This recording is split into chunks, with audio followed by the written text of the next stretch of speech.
Hello, this is Tom Shadyac, the director of Ace Ventura, the first Ace Ventura, Pet Detective, and I'm going to watch this movie again. I haven't seen it literally in 3 years, so I'm going to watch it with you and see what I remember. I remember a lead actor named Jim Carrey, actually. Yeah, this first scene, my cinematographer, Julio Macat, decided to use a change of speed shot, and I think it worked really well for us, because I think it said things are going to be a little tweaked in this movie.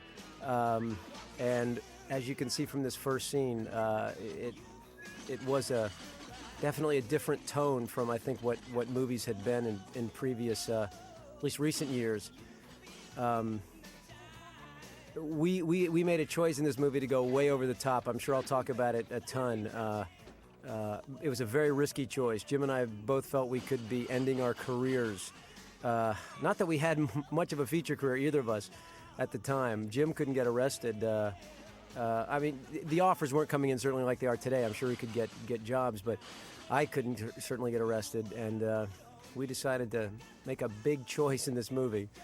And I think it paid off. Interestingly, this glass became a real problem for us in the production. The glass here inside the UPS box. Of course, we separated the sound and didn't have any glass in the box. But in post, it was so piercing that it really hurt the ears of the audience. So it was really tough to get the levels of that glass right. And this is just crazy stuff. We're picking low angles with the camera, and we're kind of, saying this is going to be a little warped experience for you folks, something different. And I think the camera angles and the shots we select are supporting that. And you can see Jim already, from the very first line, we're going downtown to what he does here at the door is really this Ace Ventura over-the-top cartoon comes-to-life character. HDS, sir. How are you this afternoon? I'm sorry, I'm laughing. I haven't seen this in genuine laughter, blowing smoke my own way here. But these first few days of dailies really sort of blew us all away, because we knew it was risky, but we were laughing a lot. And Randall Tex Cobb coming in, being the total tough brute. He came actually to the set with two black eyes. Those two black eyes you see here are not makeup. Those are the real two black eyes that Randall had, I think, from being in a couple bar brawls.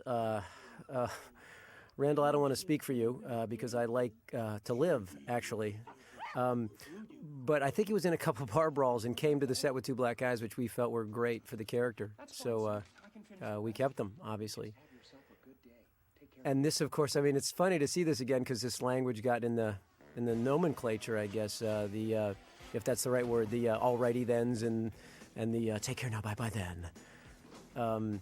And this theme you're hearing now is we wanted to blend the old Peter Gunn theme, that classic sort of detective rock theme, with Jim's idea was heavy metal. Not heavy metal, thrasher metal, which was real biting and harsh, and it actually did beat the audience up a little too much when we used it in the soundtrack. But we did get a little bit of it in the score, that Peter Gunn meets thrasher metal score. And here we go off to a little action sequence. As is my calling card, I tightened a lot of this beginning sequence up. I will say this every time I do one of these. I'm of the school of when in doubt, leave it out, at least in a comedy like this, and I don't like them to slow down at all. And especially when you get big laughs, you can really feel even smaller laughs tend to feel like the movie's slowing down a little bit. So I've been real tough on pace in these movies. And I'll talk through some of the scenes that we did cut.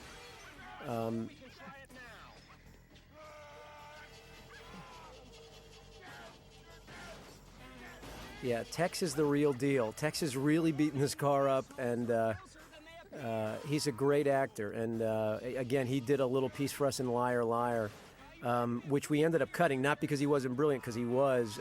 It was tough to cut him because he was so good. It's just that the story, again, me on pace, is slowed in the beginning. You can see we're way over the top with this performance. Jim, we just decided have fun. You know, we started this character, interestingly, we started this character off. It was written more in the vein of a Chevy Chase. Rick Moranis was on the movie at one point to play Ace. I don't know if he was officially on, but they were certainly interested in him. I know they went out to him. It was in the voice of that, you know, Rick Moranis, Chevy Chase-ish sort of. Well, Rick is, of course, different from Chevy, but it was not Jim's voice at all. And when we rewrote it together, and we still didn't quite know how to perform it. When we got into rehearsals, Jim was reading it more in that Chevy Chase voice, and it was we felt very flat and lacked energy. So I had seen Jim do a performance.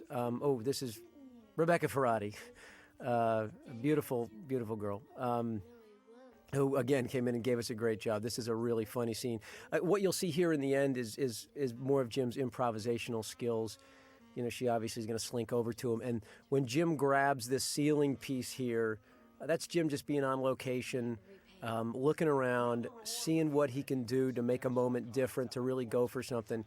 You'll see this at the end here. I mean, this is all, of course, scripted. But when Jim grabs the piece up top, it actually gave us a cutting point here. All that scripted, gee, let me think. And now this bit here, this is Jim, like, you know, just improvising, and we love it, so we marry to it. I think a lot of people, I interpreted this as just the girl was taking Jim's pants off, but others had other interpretations. I was talking again about how we found Jim's voice for this movie. I had seen Jim on stage, tapes of him. I had seen him live at the Improv for years, and he had this voice when he came out on stage. Good to see you, ladies and gentlemen. How are you? All righty then. And that's how he started his act. And for some reason, I thought that could be the voice of Ace. So I called Jim into my office one day, and I said, Jim, I think we got to turn this character on, you know, like a light switch, literally turn him on. And I've heard you do this voice. And I told him what the voice was. And he said, oh, yeah, like I go on stage. And so he said, yeah, let's try it. You know, and he knew, Jim is real instinctive. He knew that was a way over the top choice. But he said, let's try it. So the next day, we went into rehearsals, myself, Courtney Cox, Dan Marino, and my script supervisor at the time, just the three actors. And we were in hysterics, start to finish hysterics. So we decided at that point we're going to go for it. We knew we were laughing a lot, and we decided to.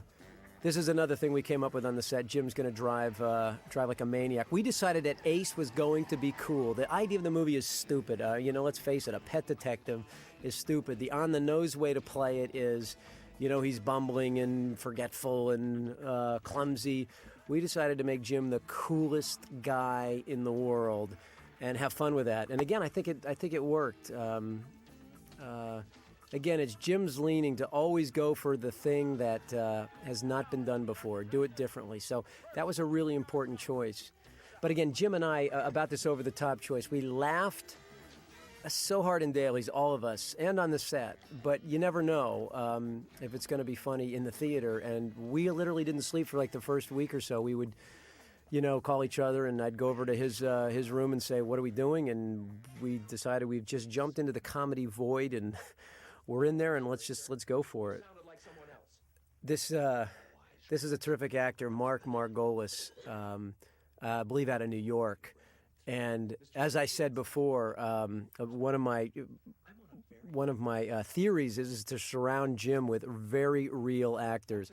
I know people tend to think that Jim's comedies are completely over the top, but it's Jim that's over the top, you know, by choice in these movies. But these people, we're trying to surround him with, you know, again, he's playing this a little larger than what you'd call real. We're making him sort of evil, but Satan, as the joke is for Jim. But he is a more grounded character, and we don't want people to be funny around Jim. We want them to be as solid as possible, and then the comedy, again, is this goofy cartoon character come to life, bouncing off of that more, I guess, realistic world. Not completely realistic, but more realistic. Now, this scene here was a really big challenge that you're going to see. It was also one of the most fun scenes when we saw it screened in a theater for the first time. The opening scene, by the way, I can still remember the first time we screened this movie for a crowd. There was a tangible feeling of, oh my gosh. It wasn't quite laughter. It was, oh my gosh, we are in for something really different here. it was laughter with a little fear in it.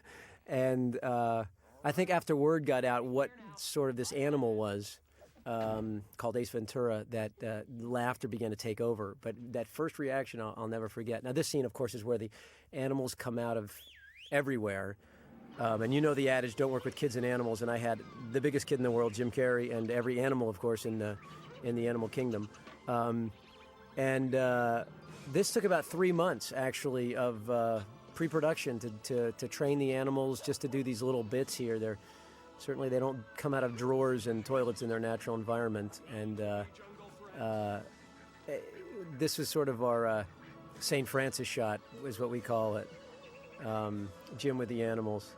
And actually, it lends, as silly as it is, it lends a tad of likability to this nut called Ace Ventura. So this is Noble Willingham. Again, a real solid actor who just came in and really helped us to establish the conflict here and storytelling. And there's Troy Evans, of course, and Courtney Cox. Courtney, who gave us a terrific, solid performance, had not, of course, been on Friends at the time, and has since gone into huge, mega, stardom with Friends and Scream and whatnot. And she helped us not only by giving us a great performance, but she's a really solid lady and really fun to have on a movie. And Jim loved to make her laugh, and that really, I think, helped the movie, because Jim would come every day and just try to crack us all up, and we had a good time. Ace Ventura was a very pure experience, I think, for Jim and myself and Courtney. And not that we hadn't done movies before. I'd only done one. Jim had done a few, and Courtney had done a few. But I think we were all making turning points in our careers, and this was one sort of nothing to lose for us. We just decided to go for it, and we all did it together. And I don't know if that purity will ever be with us again, because obviously Jim's life has changed. Courtney's world has changed quite a bit, and my world has too. But this film for us, I think, will always be a really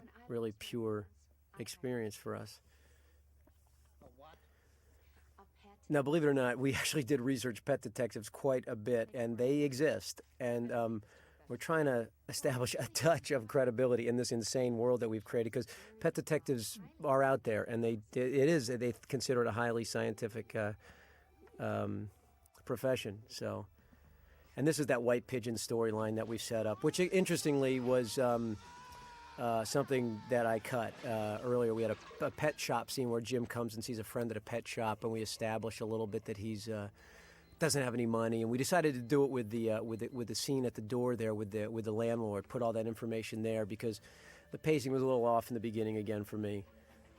So again, when in doubt, leave it out. And as I've said before on the Liar Liar track, my nickname in the editing room is Shady Hack, and they gave me a little axe, honorary axe, by my assistant editor, Don Thompson, named me that. And I think the director's cut of Ace Ventura would probably be the only film that is actually shorter than what you saw in the theaters.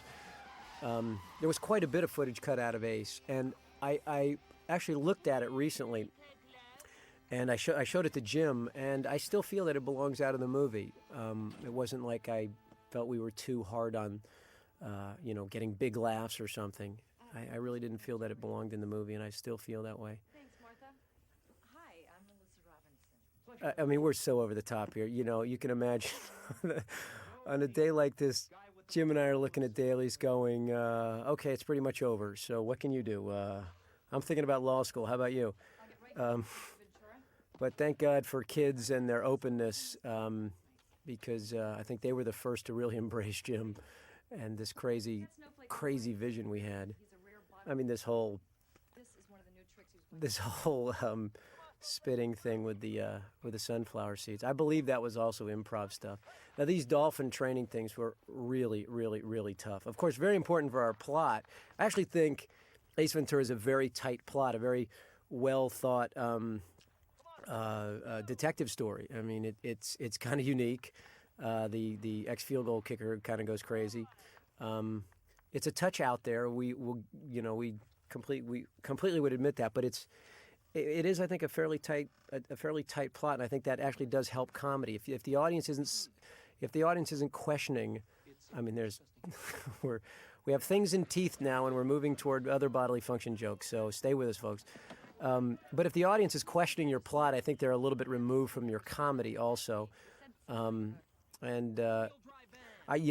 think that comedies, they say dying is easy, comedy is hard. And I think there's nothing harder, I think, than to make a movie that really makes people laugh, that hits them on the gut level.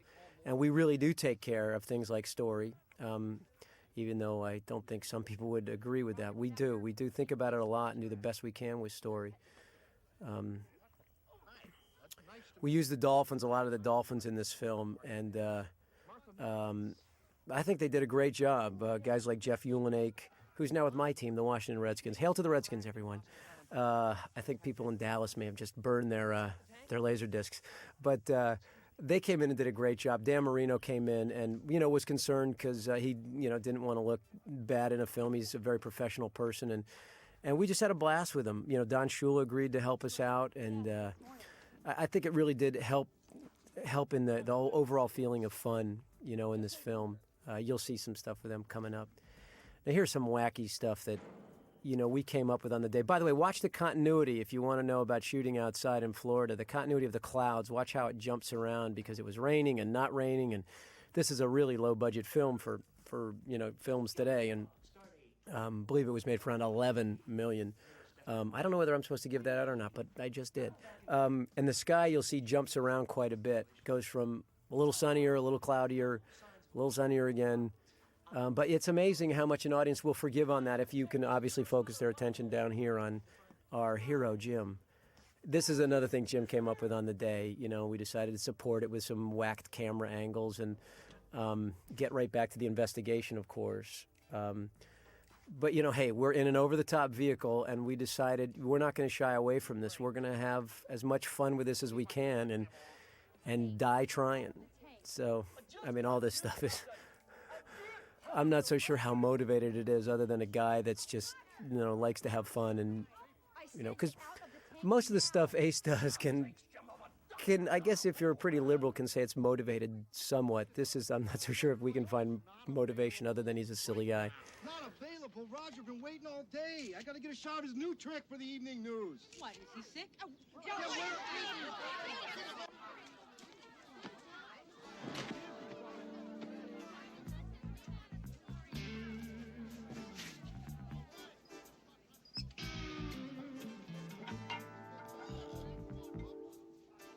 People!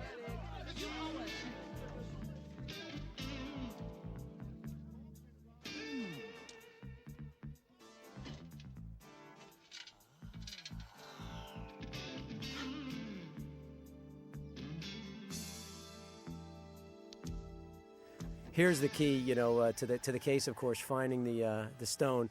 Again, this is something we came up with, that Ace would drive like a maniac and.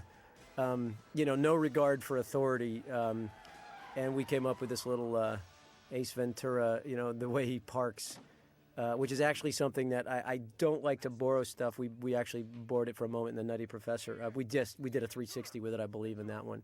Oh, no, we parked in between two cars is what we did. Had an effect shot there. This is John Capodice, who came in and played Aguado for us, a really terrific actor. I think John's out of New York, not sure. I know he hangs here in L.A. a lot now, but he did a terrific job for us. Again, a pretty solid act. You see him in some really serious films, and again, Jim is able to bounce off of him.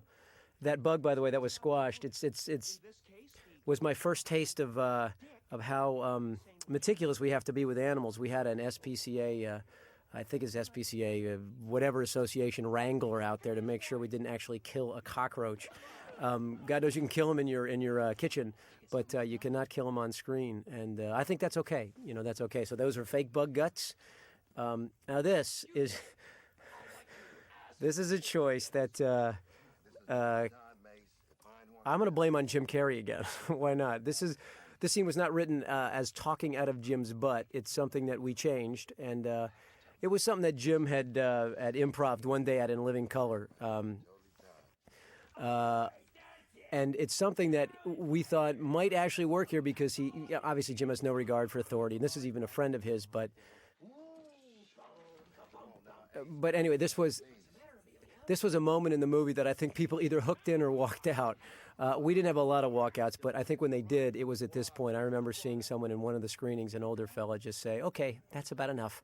But again, it's just fitting that whole theme of let's have fun with this. Let's get out there. And now I know kids all over the country are like talking out of their rears to their parents and whatnot. And I apologize, parents of America. My brother's actually a lawyer, and he had a judge come up to him after a court case and say, "Mr. Shadyac, could you approach the bench, please?" And my brother went up and said, "Yes, can I help you?" And he said, "Are you the Shadyac whose brother directed Ace Ventura? Are you the brother of that Shadyac?" He said, "Yes, I am." He then bent over in his robes and began to talk out of his butt. So it's in every family, folks. Even I can't escape it. So again, we're tracking the case here. You know, we are still telling story, even though we're in a pretty whacked out situation, and not a whacked out situation. The situation is actually not whacked. It's the way we're playing the situation. Again, I think the story, if on paper, is pretty straight with a couple quirky, eccentric elements of a he, she. And we're about to meet Sean Young, who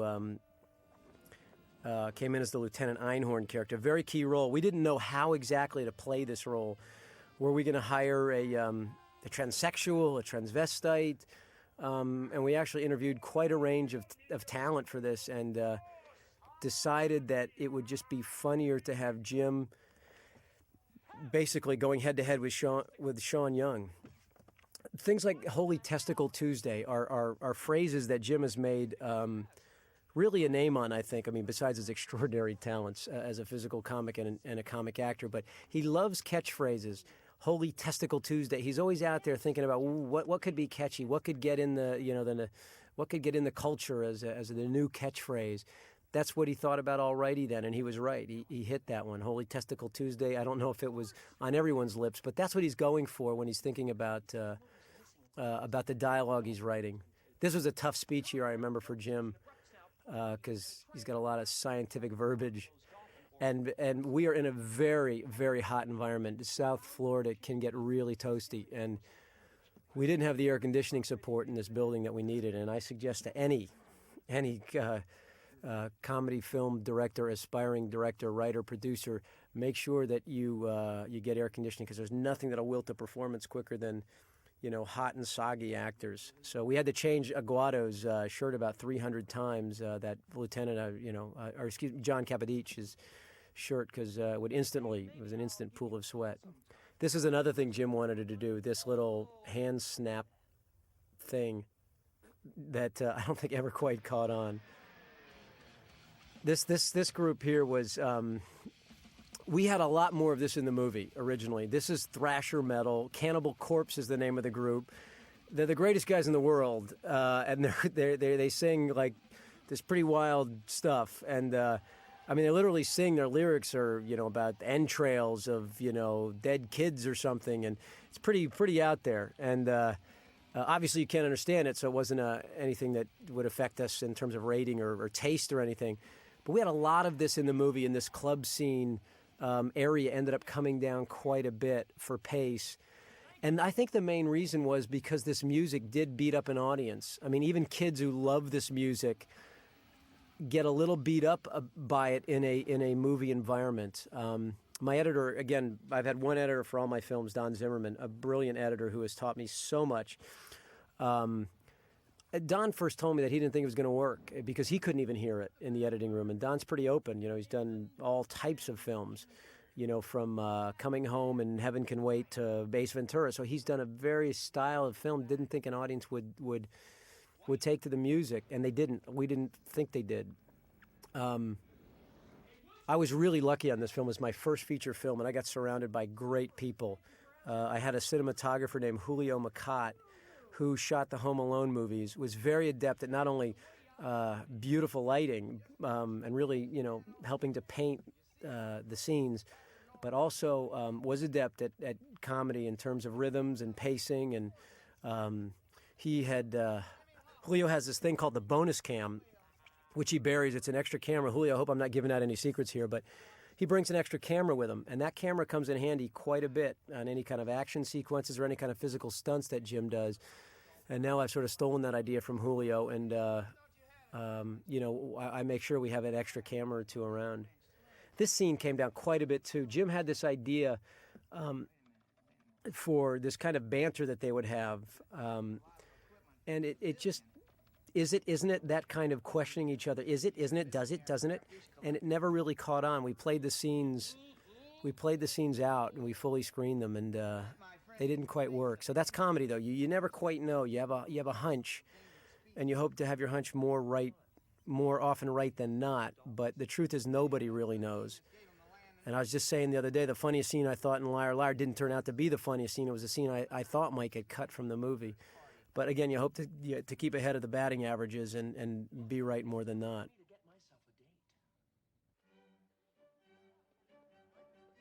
This scene was shot out at Vizcaya, which is, I mean, you can see the goofy way Jim's playing this. It's just a consistent, goofy sort of theme. I think there's one moment in the movie we'll point out when Jim has any element of humanity, but we're consistently goofy in this movie from his character. And I actually remember getting a phone call from the studio. Morgan Creek called me. Some of the guys were a little concerned because they had seen dailies, and I think were understandably concerned, wondering if and when we'd see the human side of Ace. But we kind of knew that Ace was a cartoon character come to life, and I mean, he does have some humanity to him. I think it's the love of animals, and there's a sweetness to Jim's performance, I think, that is underneath all this craziness, which is why I think kids instinctively embrace it. It's not mean-spirited at all. It's really sort of a sweet, fun, light in the eyes, light in the spirit performance. It's a great actor named Udo Kier. Again, you can picture Ronald Camp, the multi-millionaire, billionaire, as a funny guy. And we don't like to cast funny guys. We like it to come out, again, off of Jim or off of what's going on. You can see he's very real and sort of underplaying. And it was Udo's idea to come in with a limp, to have a cane. And it's actually got a fish head on it. We had to build this whole set. It was a very tough thing to find. Most of the sets on Ace Ventura were actually, practicals. I shouldn't call them sets because we didn't build almost anything. We built a couple things that we just physically couldn't find, but everything else was a practical. This was a very difficult set here because of the fish, all the fish tanks that had to be kept in operation, and little bubbles in the background making noise over our soundtracks, and trying to keep those clear was kind of difficult. See, this is Jim again. I think in context, being over the top and silly, but for a reason. I'm not so sure if that had a reason, but again, that's Jim improvising on the set. Again, but we're trying to keep it somewhat in context, but have a lot of fun with it. Will you just keep him occupied while I work my magic, please? This is Jim, of course, improvising on the set again. Smushy, isn't it? And the little play back and forth, and then the innocent look. That's all Jim having fun. So. Got a few cases from my new dealer in Paris. This thing that's coming up, which got to be kind of famous, is the bathroom scene when Jim comes out of the bathroom. We struggled for quite a while about that last line, "Do not go in there," which, of course, if you've seen the movie, you probably know. It became something that kids were quoting again all over the country. And we struggled for that, that ending quite a bit, because there's a lot that goes into this whole James Bond spoof that's coming up. Just watch Jim's physicality here. Just the little details of, we knew we were going to do a James Bond spoof. He pretends to have a pimple. He's always coming up with stuff. His physicality, just in that little move right there, is we were all blown away by this guy. We'd seen him on In Living Color, but just the things he came up with on a daily basis. Of course, Jim became the $20 million guy afterward, and the question is he worth it? Well, I'll tell you, for creativity alone, the guy is unparalleled in terms of what he can come up with on a set and how he can tweak a line. This whole thing was Jim's idea. We were going to do a spoof of Mission Impossible. Scripted is Jim's going to, run from point A to point B and, in pursuit of where he hopes to find Snowflake. So Jim gets this idea out on the set. Tom, I think I can do this really sort of funny, imminent danger, even though there's no danger there at all, sort of spoofy walk. So I said, go, seen you long enough to know you're quite good at this improv stuff. So I let him go off on his own for a minute, and then he showed it to me, all in our heads to the Mission Impossible theme. And we thought it was great. Again, no reason at all, other than Ace is a fun guy. And it sort of became a character trait of Ace's. I think it was even in Ace too. He has difficult time, or he likes to make things difficult even when they're not, and exciting even when it's not. And here, of course, we built this set. Where Jim thinks he's found Snowflake. It's kind of hard to find these humongous tanks in multi-million-dollar mansions. Believe it or not, that was a line, yummy, that I could not get out of my head and said for 3 straight years. Every niece and nephew I have says the word yummy. And this was one of the few effect shots we have in the movie. We didn't have a lot of money, as I said, in the budget, so the shark we built is literally not articulated. It just comes out of the water pretty on a mechanical rig, static. The mouth is just open.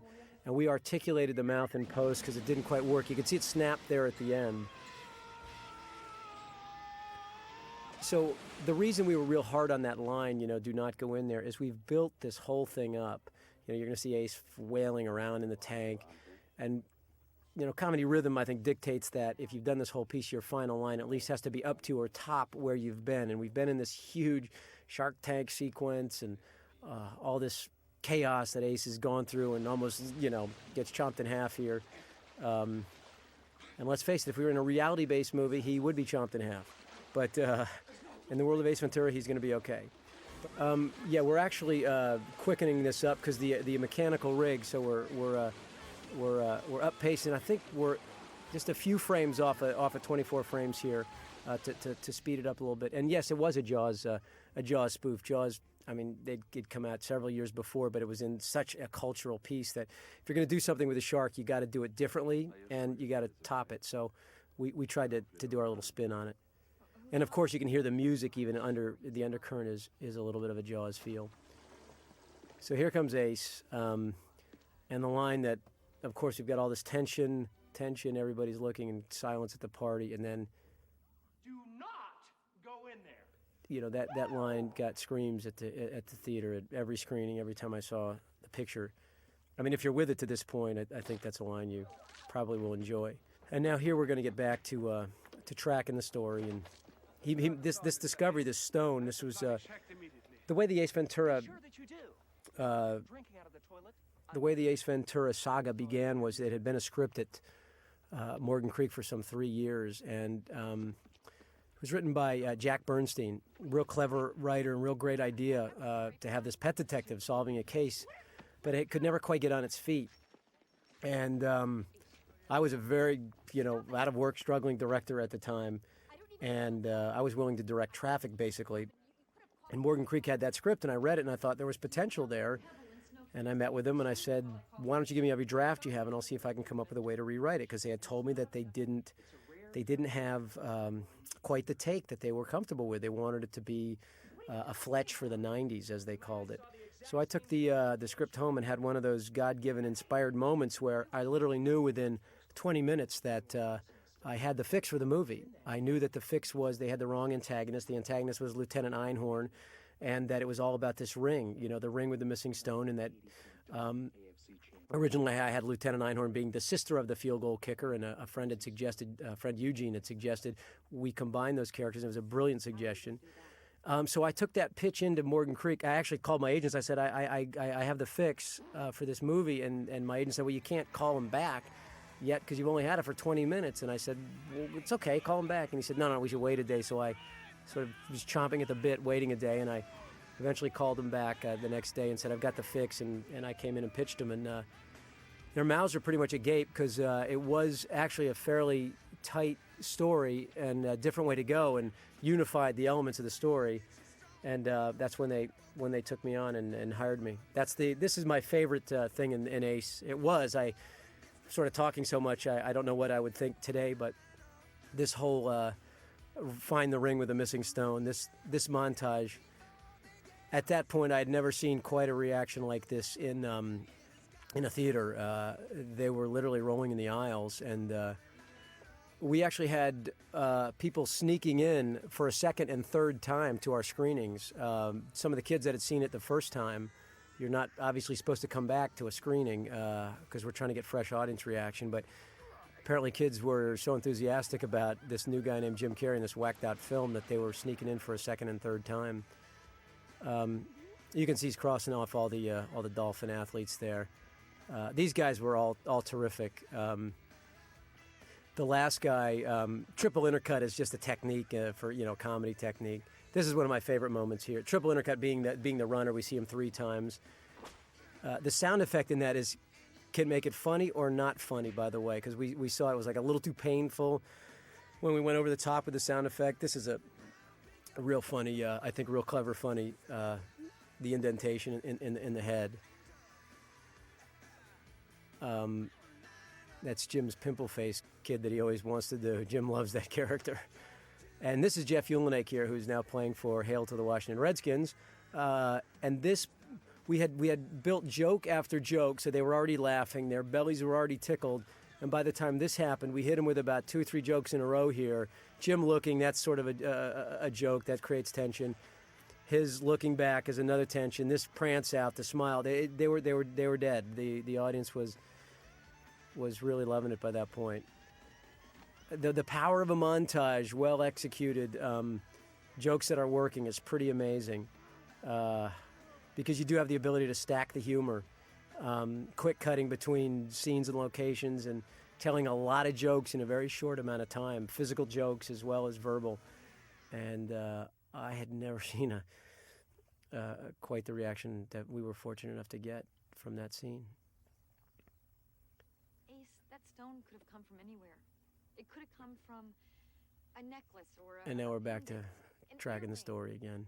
Came from an '84 AFC championship. Again, Ace, we're playing a little bit against the grain here. He's acting like a, pissy little kid here, Lieutenant Einhorn. and he snaps back at Courtney really, Have you ever heard of fan? overtly, calls her saddlebags.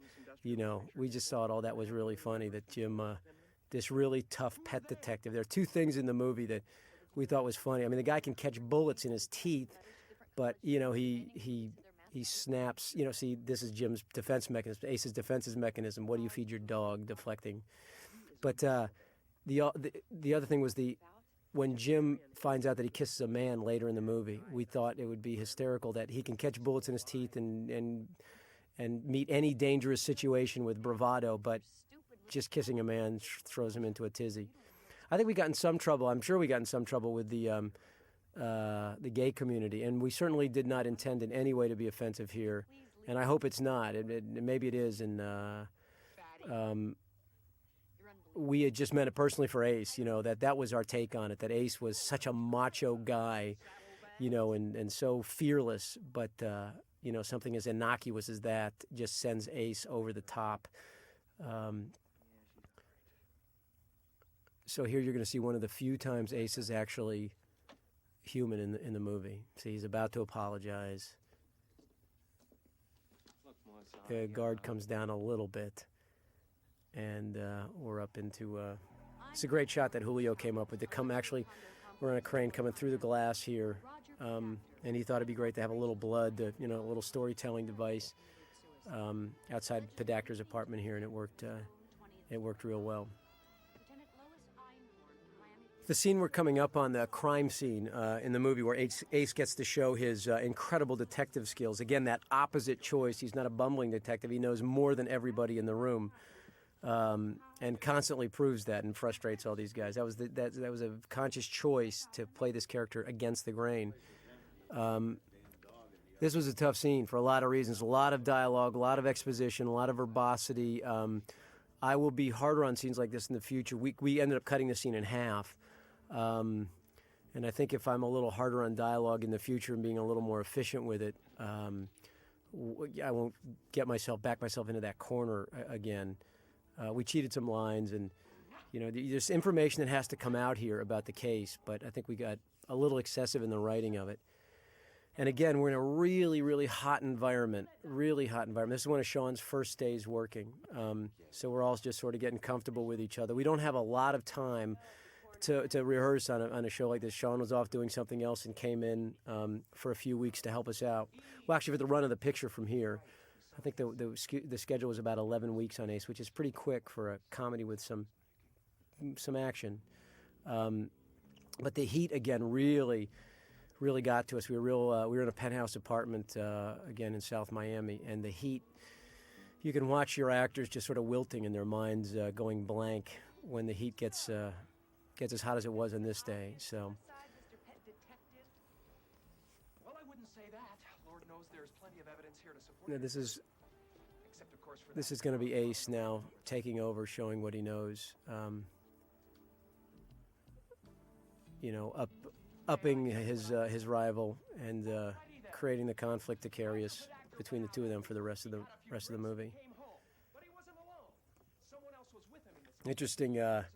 Don Mikowski, a quarterback for the Dolphins, a backup quarterback for the Dolphins, lived in the apartment next door to us and was really gracious to us that night because his air conditioning actually was working, I believe, and he invited the whole gang over.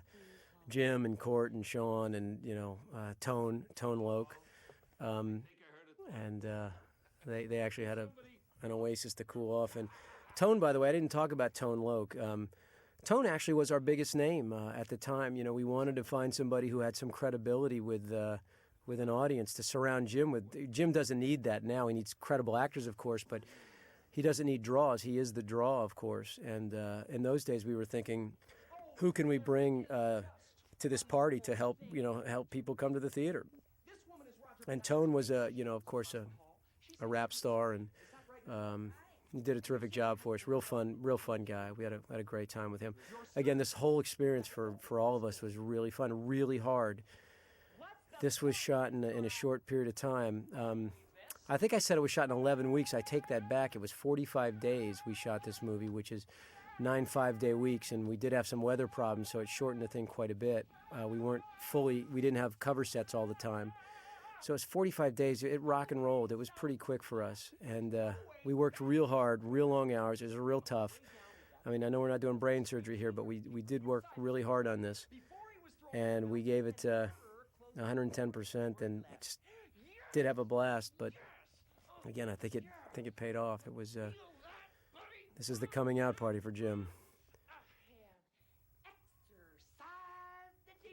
Jim, of course, no one can hump the air like Jim Carrey, as you saw there.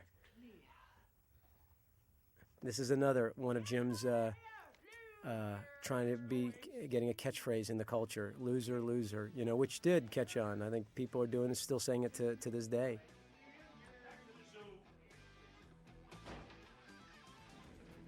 This is something that we came up with out there about tying Jim in with animals, obviously with a head out the window. So we shattered the windshield very early in that first scene, knowing that Jim would be driving with his head out the window for the rest of the movie. That, by the way, led us to a wrong choice, which I'll talk about later when we get to the Shady Acres Insane Asylum.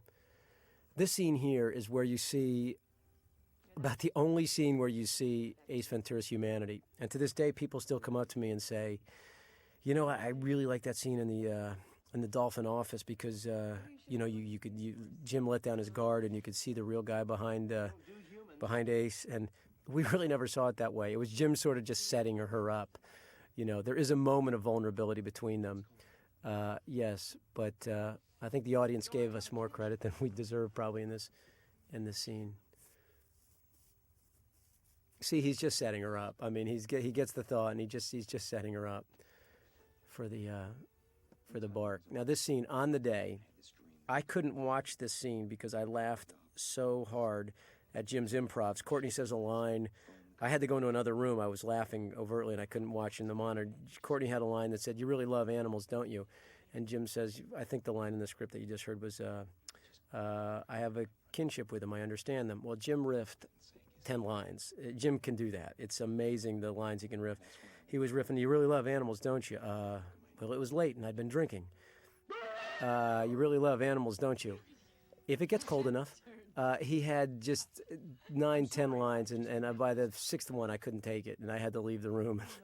We ended up staying with the one that I think we had in the script, but we got a good laugh that day. Because once you get inside my head, there are scenes that I have to shorten a take before I have to cut before I want to because characters are laughing at Jim.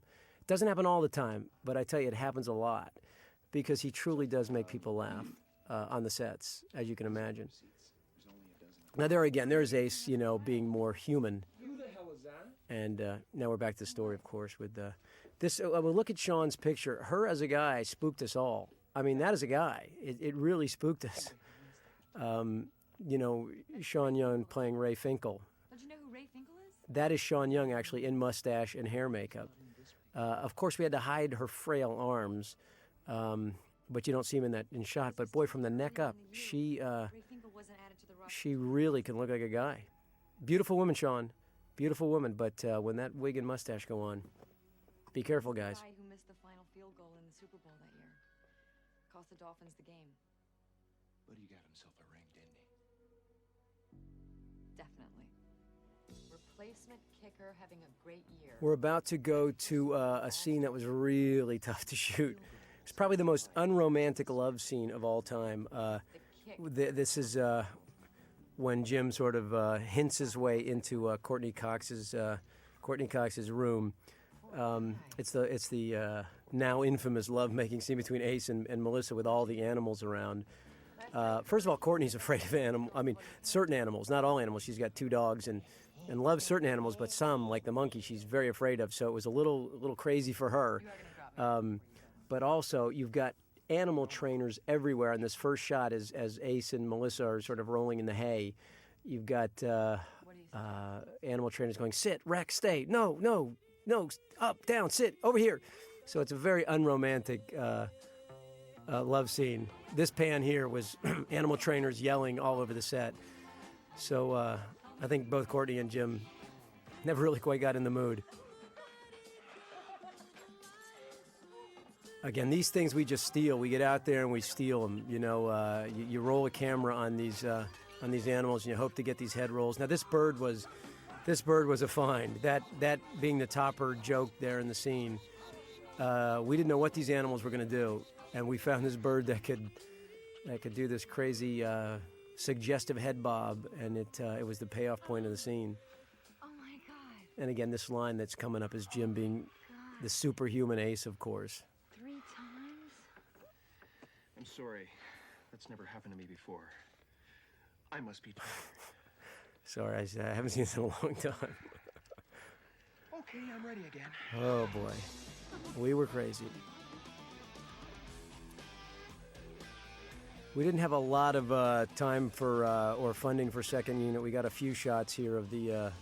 You can see the head sticking out the window. We stuck with the theme of Ace's head. Of course, it wasn't exactly the shot we wanted, but it's what we got. Now, this whole section got chopped up quite a bit. We actually had Finkeltown created. Jim went to a bar. The Ace Ventura character went to a bar. He went to a gas station to find out where the bar was. It was a bar that Ray Finkel used to go to. We ended up cutting both of the scenes and cutting right out to the parents' house. Added a couple of lines of dialogue to cover us.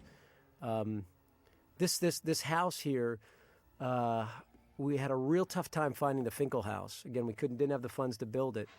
So we had to find this really spooky, psycho-ish, Florida swamp-type house. We ended up with a house that was hit quite heavily by the hurricane and ratted it up quite a bit. If you remember, Hurricane Andrew hit a few years earlier, and there was still a lot of damage in the area. This house was, I believe, vacant since then. The owner had not fixed it up yet, and we were able to turn it into to the Finkel home. Now, the Finkels were 2 of my favorite actors. The mom you're going to see here, the mother of Finkel, Alice Drummond, was someone we had seen in Awakenings, and she came in and did Mrs. Finkel so well. She's got my favorite line in the movie, one of my favorite lines in the movie. We've already established yummy as I believe my favorite line in the movie. We'll call yummy my favorite word. But when she says, Dan Marino should die of gonorrhea and rotten hell, would you like a cookie, son? I just find that was a very funny line for me. Oh The dad is being played by an actor named Bill Zuckert, who did a terrific job. You know, Jim and I looked at the tape of both of Alice and Bill and went, those are the Finkles. I mean, the real deal. I want to credit also my set designer, production designer, Bill Elliott, who was real adept at comedy, had done a number of comedy films, but knew that that reality was the most important thing, creating environments that don't draw attention to themselves, but create the real environment that these characters should have their antics in. And he did a great job with his house, because there wasn't a lot to work with. And Shady Acres, by the way, is, if you haven't figured it out, it's Shadyac, Shady Acres Insane Asylum. We named after yours truly, and it's now the name of my production company. Supposed to. Ray would never have missed that kick.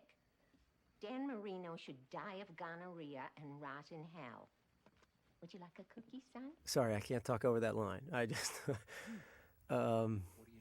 made me laugh every time she said it out there. We actually cut something of her. Some kids came by and threw rocks in the window, you know, that we'd established at the bar earlier. And she throws the rock and nails a guy like at 100 yards away, and Bill Zuckert says the kid got the leg, she got the arm. We ended up cutting that whole thing. Probably you can tell why. It just didn't hit that funny. And we also, again, I wanted to up the pace of the movie. Just look at her looks are just incredible. She's so sweet and plays that mom who hasn't quite, whose elevator doesn't quite go to the top floor so well. And you just love her. That's another great line. What a sports nut! I think that Jim came up with it. It's funny.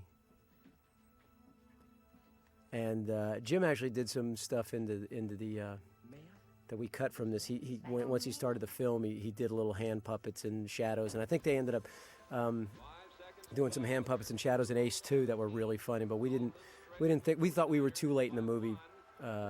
For that kind of thing here, that Jim was really focused on this kick. This is the thing we've been waiting for, the discovery of who is this Ray Finkel character and what is his motivation, and Jim is finding out right now. And we thank NFL Footage for this, NFL Films for this footage.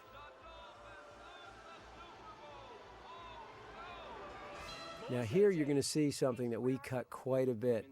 This is the gas station that we cut earlier. Jim went into a gas station and the guy had a gun in his mouth, and Jim didn't see him. He was pulling in, but the guy was about to kill himself. I won't tell you the whole comedy bit that happened, but what ends up happening is that when Jim comes back to the gas station, Jim talks the guy out of killing himself, or we think he does. And when Jim comes back, the guy has shot himself. And is in the background in an ambulance. You see a big blood spot over a sheet where his head would be, and it was too dark. We found anything really dark in this movie didn't work. Jim has a tendency. He loves all ranges of humor, and he will take it dark. And after screening it, there was a noted lapse in terms of the energy in the room. And it was one of the things that jumped out in script for him, too. But we decided to shoot it and just go for it. And the script doesn't lie. That's my crew, by the way. There's my Terry Miller, my first AD, and Valerie, my location manager, who did a great job for us. These are a couple of the Dolphins. Scott Mitchell now, who's now quite an accomplished quarterback, was second team for the Dolphins at that time, but has gone on to his own success. By the way, Dan Marino, we did have the question of how Dan was going to take Die Dan Die with knives stabbed into his image and whatnot, and he had a great sense of humor about it. The Isotoner commercial spoof, the Isotoner people were good enough to recognize the humor of it. That was actually one of Jim and my favorite things about Dan in the script was the Isotoner spoof of him getting carried away. Where normally the lineman would just hit him and pick him up or something, they actually kidnap him. This, again, is Jim coming up with stuff, catching bullets in the teeth. And Jim does it with such a reality. It's pretty frightening. Because it was just in his teeth, and he just jerked his head and quickly smiled, and you thought, revealed his teeth, and you thought that he actually got hit with a bullet when you had the right sound effect. This is a huge cut. Well, I talked about the darkness of the film, that we didn't want to go too dark. Right there where you saw him, where the car got turned over, we actually did a whole homage to the Birds, where the white pigeon came up to the car. Jim was knocked out essentially, and he had a dream. But the white pigeon came up to the car. Jim caught the white pigeon. He danced around, said, "I caught the white pigeon. I caught the white pigeon." He stopped dancing, looked up, and there were birds everywhere, pigeons everywhere. On the wires and on the phone wires and the trees, and he throws the dark music comes up. He throws the pigeon and runs, and the pigeons all attack him and they dismember him, and then he wakes up and it's all a dream. It got again too dark.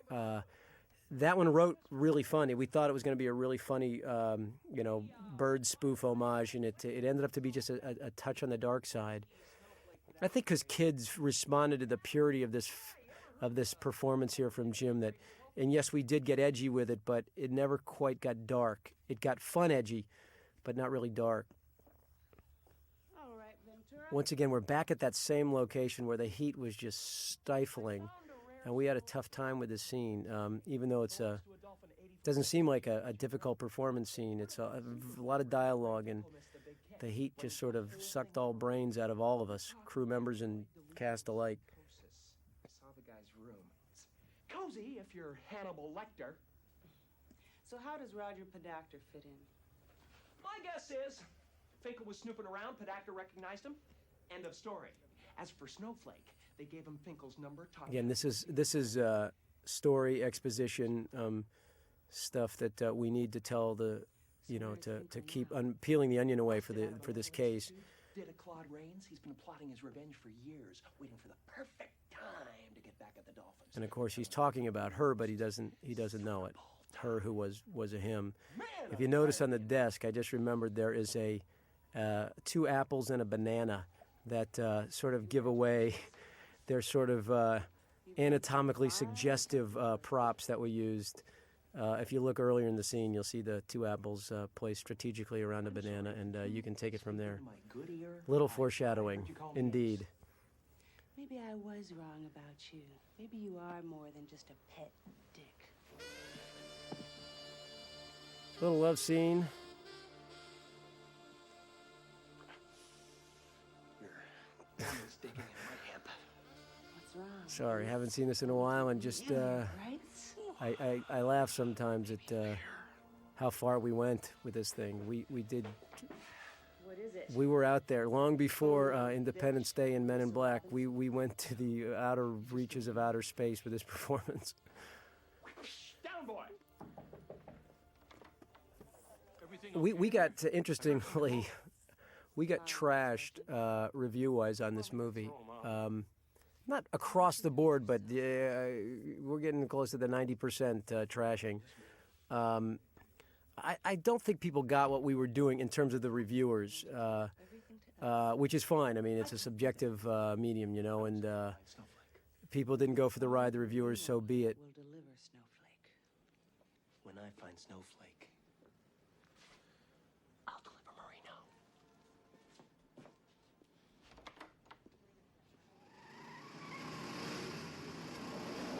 Marino. You've probably noticed by now that I haven't talked a great deal about the technical aspects of filmmaking.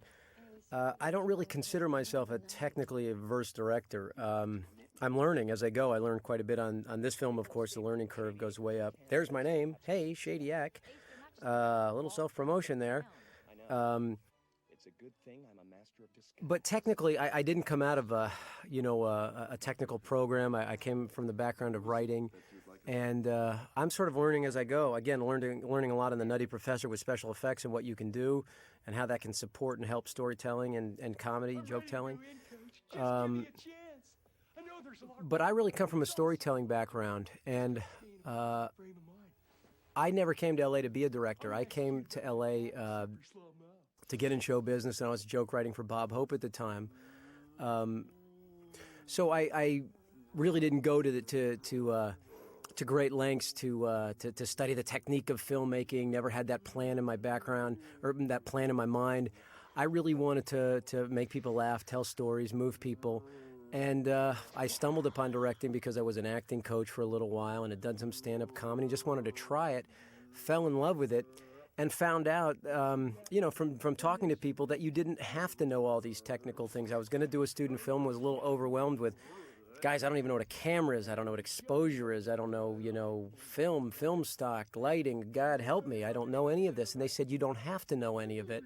And they were right. All you have to know is what you want. And then you have to hire the people that are technically trained and can get it for you. Now, I do have a strong opinion, and I think that's really important. I do know what I want. I know about the timing of this scene, for example, the running in the background, how this should, I can hear it in my head, how it should interrupt the action of these two, and how crazy he should be or not crazy he should be. So technically, I'm not the guy that's going to sit here and tell you that we were using a certain lens and a certain speed of the camera, and the dolly was doing A, B, and C, and we were using a new techno crane.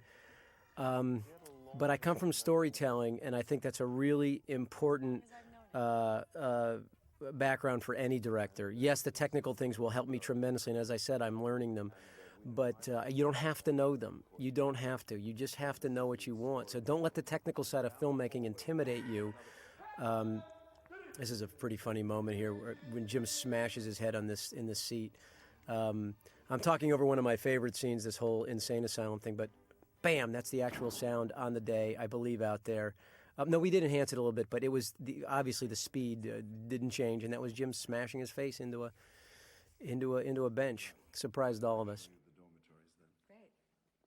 But anyway, I just want to emphasize that point, because if there are some aspiring filmmakers listening to this out there somewhere, don't let the technical side of filmmaking intimidate you. You just have to have a strong vision, and then hire people that do that for a living. No matter how much I study camera, I'm never going to know as much as a John Seal, so I'm always going to be leaning on them for expertise.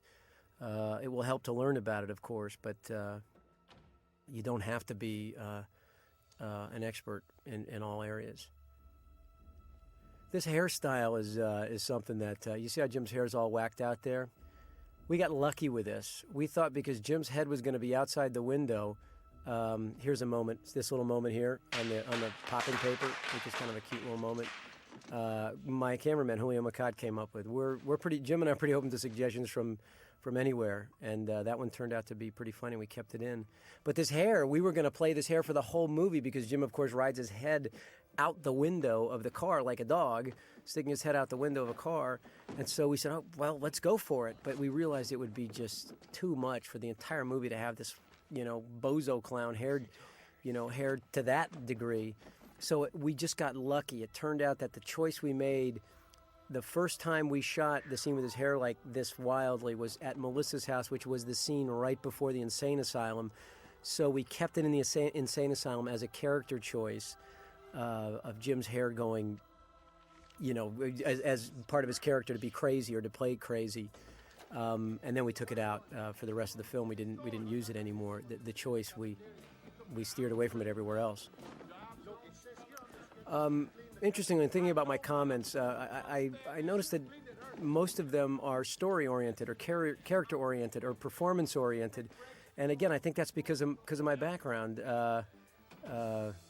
I guess we're telling a little bit about the filmmaker here as we go through this. My background is as a stand-up comic, is as a joke writer, then a script writer, and as an acting teacher. So I think my comments are sort of showing you what things I emphasize when I make a movie.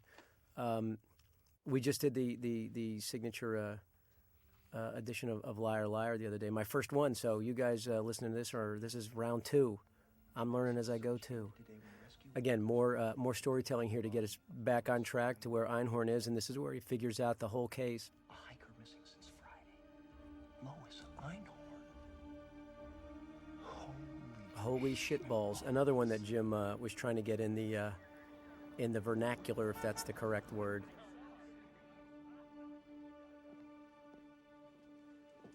Now, again, this section of the movie got really chopped up a little bit. We upped the pace quite a bit. It was an interesting phenomenon working with Jim in this movie. And it happened on The Nutty Professor also.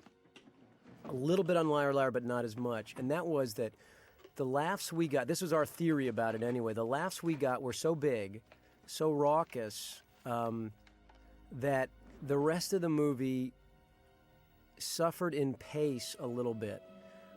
Even if you were getting titters or, not quite as enthusiastic laughter, just humorous chuckles, they really felt slow. Whereas in another film, an easier, different style comedy, they would be much more well received. For us, they felt slow. So we ended up cutting a lot of stuff out that was mildly humorous and trying to keep all the laughs as tight together as possible. That's Sean again. I mean, that's really Sean Young as a guy. It's a pretty amazing transformation. Finkel and Einhorn in it together. How? Why?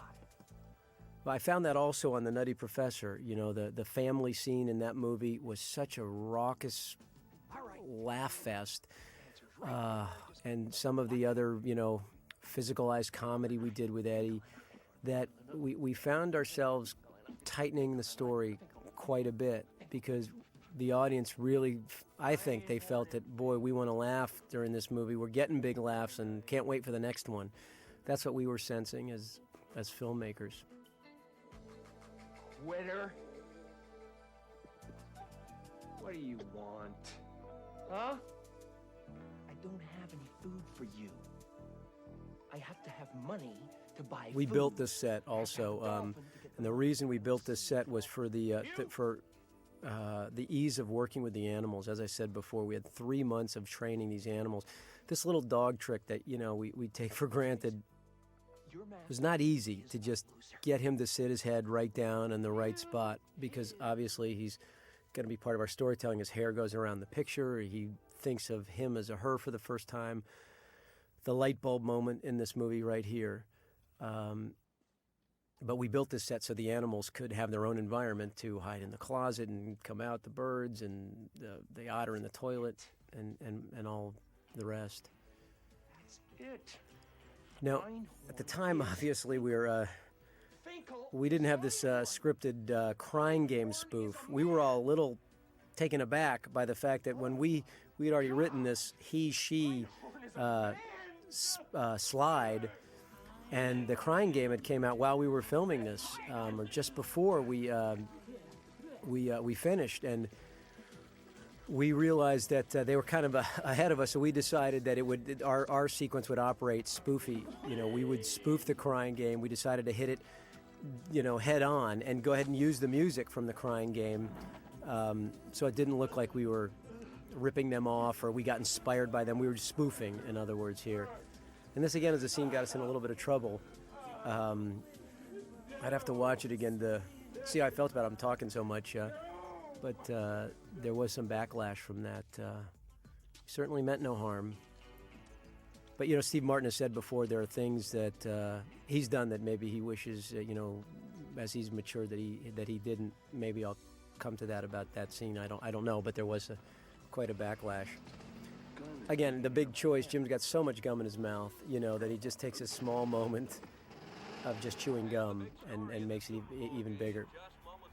This whole ending was a tough monkey to shoot, man. It was, we're out at a warehouse in Miami, and technically, hey, I used the word technical. How about that? Technically, it was a nightmare, just getting any equipment into this old warehouse. There were rickety docks. A dock actually broke at one time, and we lost a crew member into the drink. Not lost him. I mean, he's fine. He just took a dive into the bay there. It was pretty hot and pretty smelly, and we got rained on quite a bit. It was a pretty neat place to shoot. Again, Bill Elliott, my production designer, found this. You can see the slats are giving us a pretty fun, interesting look. What's the matter, Dan? Aren't you having fun? We're trying to create this whole Super Bowl party, this sick, twisted dream that, this revenge day that Einhorn has been waiting to have.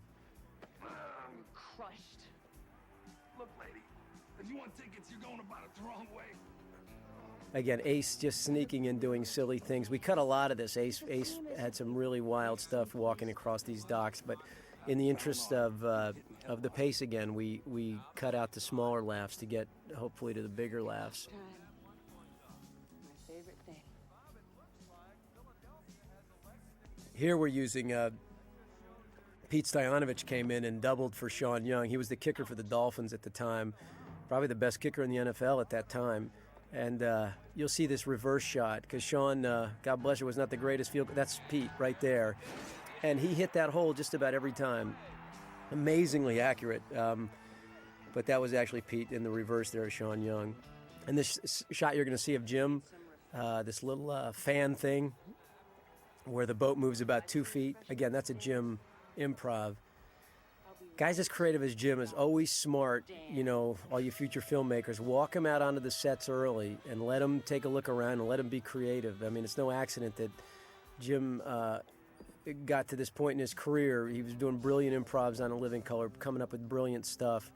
So it's always my philosophy to use that as much as possible, really try to tap into it. I really like to challenge guys like Jim and Eddie and, you know, hopefully when I work with Robin Williams here in the future to really come up with stuff because you know they've got the ability to do it. And, you know, a writer can sit around for 18 years and never come up with the brilliant moments that these guys can come up with. These are 2 terrific actors, Tiny Ron and Frank Adonis, who we got Frank out of like a Scorsese film. So that's, again, that theory of trying to surround him with real serious actors. This dolphin...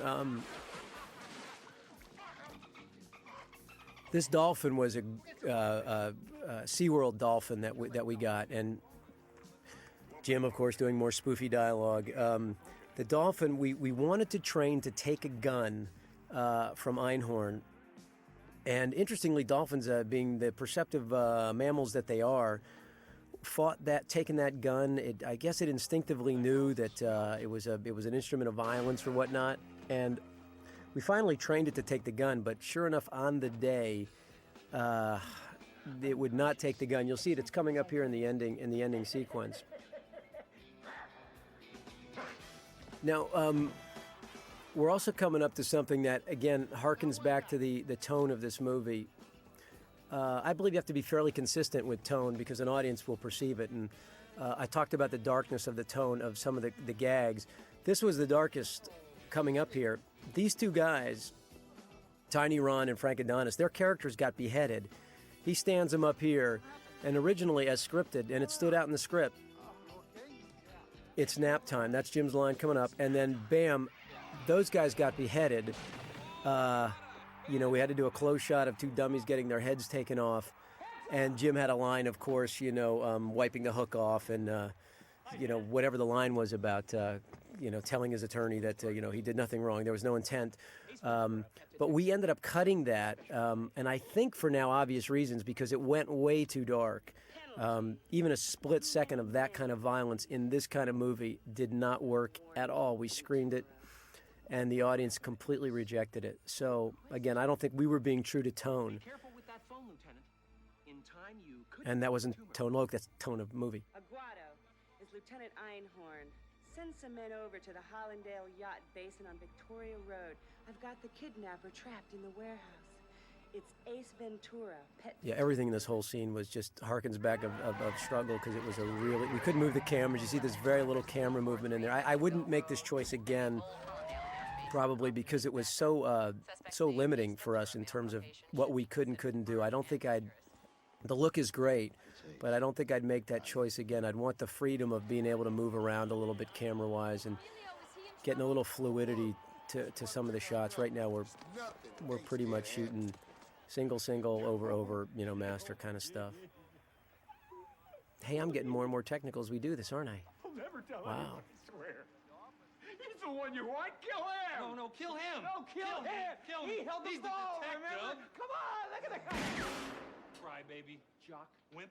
Musclehead. Shut That's an example of comedy rhythm that, you know, I'll shoot that I wouldn't want you to 15 times till we get that right rhythm. I'm not sure we ever nailed that rhythm. It maybe should have been a little tighter and a little quicker between the Jim and Dan exchange. But again, we were in such kind of harsh conditions. What would you know about pressure? Now, this is the sequence I was talking about earlier where the dolphin is supposed to take the gun and basically doesn't or won't and return it to Jim, and it was a whole thing we'd written and trained for months, and it just didn't do it. The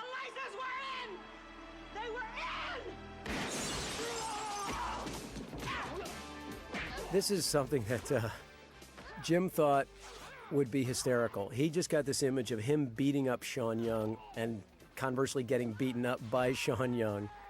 And it did turn out to be a really funny sequence in the film, adding little noogie moments and whatnot. But just the idea of a guy like Jim, this tough, studly pet detective, arrogant guy, beating up a woman.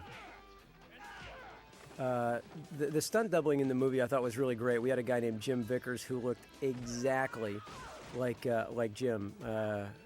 You couldn't tell from a distance of 2 feet almost. And he gave us a lot of liberty to shoot this from a number of angles. We were able to be pretty free with our cameras here in this scene, because it gets pretty. They get pretty violent in the sucker. Nothing I like, or nothing I hate, I should say, more than seeing a scene where you can just tell it's a stunt double, and I think America can too. And for that split second, you get pulled out of the movie. I really get hard on those kind of details. I don't like the audience to get pulled out for stuff like that we can control.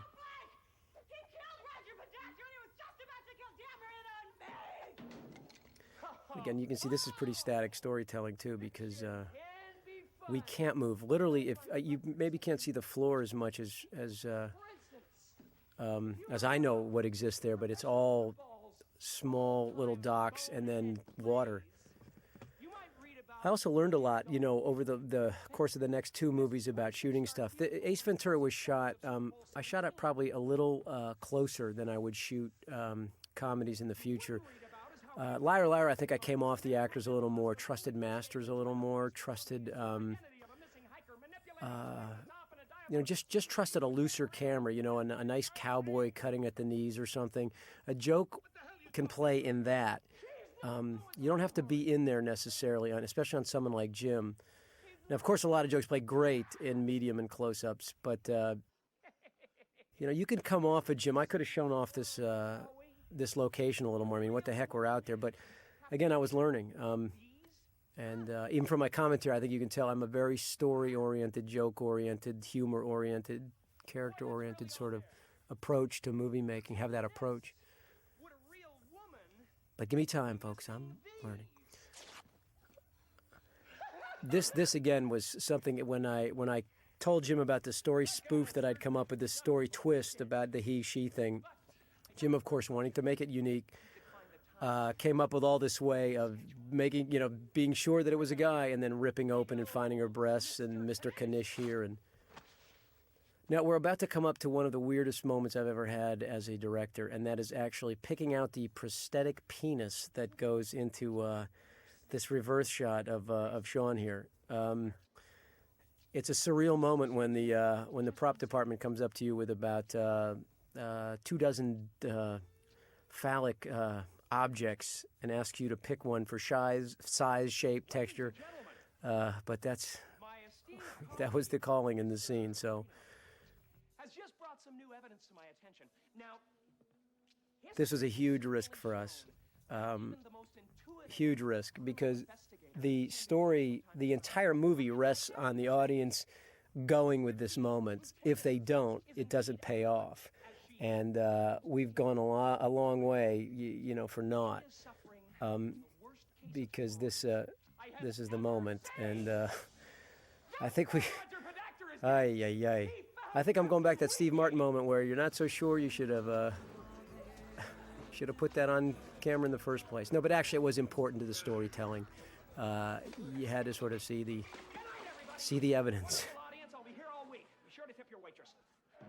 Now, Ace Ventura came out in February of 1994. It was just 3 years ago in a few months. And it's a strikingly short period of time because so much has changed, obviously for Jim, but also for myself. Just to show what it's like as a director. Again, if there are aspiring filmmakers out there listening, I had to look for directing work for quite a while and wasn't able to get it. I did a movie of the week for Fox Television called Frankenstein: The College Years. I was the king of the hyphenate title there for a while, and couldn't get arrested in the feature world for a while. After this movie came out, Not after I shot it, because after I shot it, I still couldn't get work. They didn't know if I could shoot a comedy from anyone. So the day that this movie came out and hit, I was offered. It ended up to be that was my brother, by the way, just ran across the screen, one of the Dolphin staff. But I got offered over. The total offers was over 100, 150 movies. It was a little silly. I was taking calls from Steven Spielberg and Jeffrey Katzenberg and Eisner, Michael Eisner, and the whole town. Joel Silver, Dick Donner. They opened up their doors to me, of course, to Jim, and from there we literally were on the map. They say there's no such thing as an overnight success story, and I don't believe there is, but. Because 10 years I had been trying to quote make it in Hollywood for 11 years up to that point as a writer, as a whatever, stand-up, teaching. But it was truly overnight success after this movie hit because the phones rang off the hook and I was pretty much offered every comedy in town at that point. So there is hope, gang. Just hang in there. If you have that basic belief in yourself and can put up with a lot of ups and downs, it can work. And we love this. This actually happened after we wrote it. There was a mascot that got in a fight. Such is the universe, when you come up with something and then someone else is doing it or it really happens. The two mascots got in a fight. But this gave us a real great laugh. We love to end on a laugh because, again, an ending of a movie you should be really hard on endings because a good movie can become great with a great ending, and conversely, a great movie that's moving along great if it has a mediocre ending can leave an audience with a flat feeling. So this laugh here at the end, him beating up the eagle, was really, really important to sustaining the energy and the enthusiasm that goes out of a theater. Well, hope you guys got something out of that. See ya.